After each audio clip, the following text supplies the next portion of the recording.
Alright guys, welcome to biology. Today what we're going to do is we're going to learn about the human digestive system. So what I prepared for you today is I gave you a worksheet with some words blanked out, and what I'd like you to do is just follow along as we are going through the lecture. Okay? And if you have any questions, just save it for later and then we'll answer them all together. Alright, the first thing about the human digestive system is that it consists of an alimentary canal and accessory glands. The alimentary canal is the canal from your mouth all the way to the anus in which digestion occurs. And it's got accessory glands of which we'll talk about in detail. In humans, food is ingested and chewed in the mouth, which many of you probably have had lunch already. In the oral cavity, that's your mouth, right? And it's pushed to the tongue, by the tongue into the pharynx. It's moved along by alternate waves of contraction.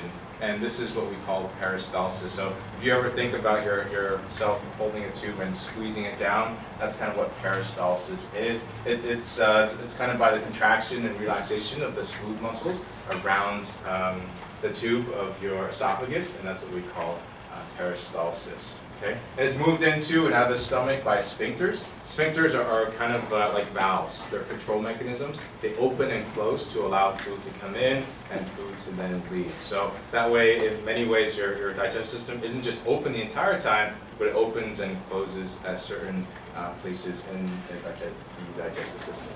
Okay? The final steps of digestion and nutrient absorption in humans occur in the small intestines.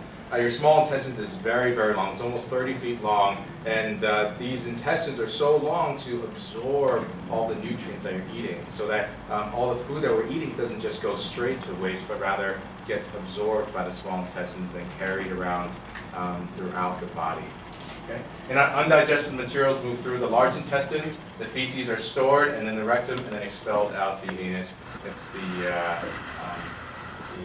ritual that most of us are familiar with. Okay. Well, here's a diagram of the digestive system. Again, you start with the mouth, right? And you eat something. The tongue helps moves it back to the back of the throat, which is what we call the pharynx. All right. It looks like a pharaoh or whatnot, but it's a pharynx. And there's also one that's called the larynx, and that's your voice pipe. The esophagus moves your food down. This is what peristalsis is, right? So it moves down the esophagus through contractions and relaxations of those muscles. The liver, all right, this big gland over here. The gallbladder, all right, the liver and the gallbladder, they work together to produce bile. Bile is a substance that breaks down fats. The pancreas, some of you are aware of the pancreas for its ability to produce hormones like insulin.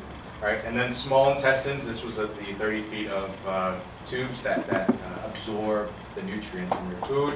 And then large intestines, also called the colon.